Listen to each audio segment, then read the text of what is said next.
Epstein file তো শুধু একটা হিমশৈলের চূড়া, কিন্তু পর্দার আড়ালে থাকা আসল সত্যটা কি আপনারা কি কেউ জানেন?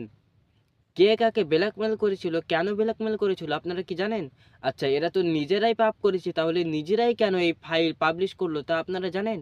আচ্ছা, কেন এই নারী আর শিশুদেরকে এক দ্বীপে নিয়ে জিম্মি করে রাখা হয়েছিল তা আপনারা জানেন? আচ্ছা, কেন তারা এই কুকর্ম করেছে তা আপনারা জানেন? হ্যাঁ, এই সব কিছুর উত্তর আমি আপনাদেরকে দেব, কিন্তু তার আগে একটা ছোট্ট রিকোয়েস্ট।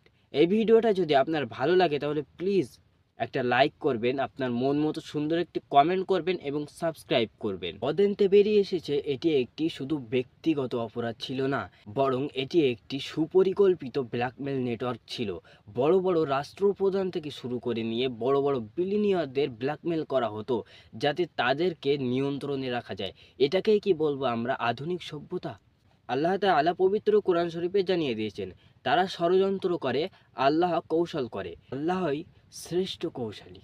আজ যখন পশ্চিমা বিশ্বের এই নোংরা রূপ উন্মোচিত হচ্ছে, তখন আমাদের উচিত আমাদের সন্তানকে দিনী শিক্ষায় রক্ষা করা। এই পৈশাচিক শক্তির বিরুদ্ধে সোচ্চার হতে আমাদের ভিডিওটি শেয়ার করুন এবং সত্যের পথে থাকতে আমাদেরকে সাবস্ক্রাইব করুন।